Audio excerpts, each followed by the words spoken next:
नमस्कार दोस्तों।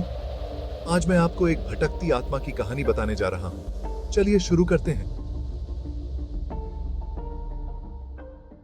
रात का अंधेरा घना हो चुका था। विजय अपनी बाइक पर सवार होकर शहर की तरफ लौट रहा था। वह देर रात तक अपने दोस्त के घर पर रुका था और अब घर जाने के लिए अकेला सड़क पर था। सड़क सुनसान थी और सिर्फ विजय की बाइक की रोशनी ही अंधेरे को चीर रही थी। चलते चलते विजय ने महसूस किया कि किसी ने पीछे से उसे पुकारा। उसने पीछे मुड़कर देखा, लेकिन कोई नहीं था।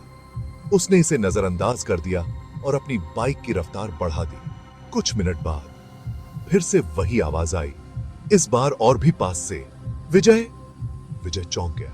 उसने बाइक रोक दी और चारों तरफ देखा, लेकिन चारों ओर केवल अंधेरा और सन्नाटा था। वह सोचने लगा कि शायद यह उसका वहम था। उसने फिर से बाइक स्टार्ट की और तेजी से चलाने लगा।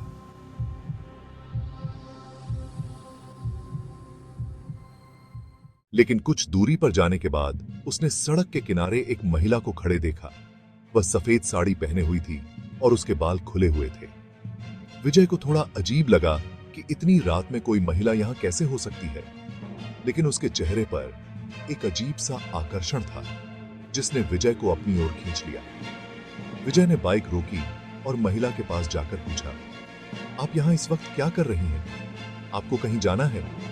महिला ने सिर झुकाकर धीरे से कहा, हाँ, मुझे गांव तक जाना है। क्या आप मुझे वहां तक छोड़ देंगे? क्या आप मुझे दी? विजय ने बिना सोचे समझे हाँ कह दिया और महिला को बाइक पर बैठा लिया। जैसे ही महिला बाइक पर बैठी, विजय को एक ठंडी हवा का झोंका महसूस हुआ।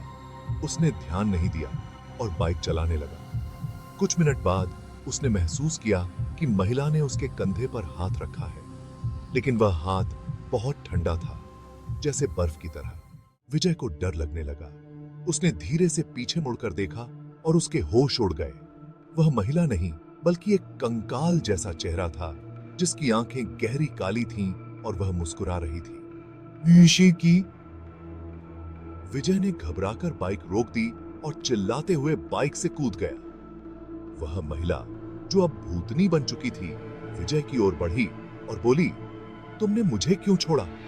मैं तुम्हारे साथ ही रहूंगी। विजय ने हड़बड़ाते हुए अपनी बाइक उठाई और तेजी से भागने लगा।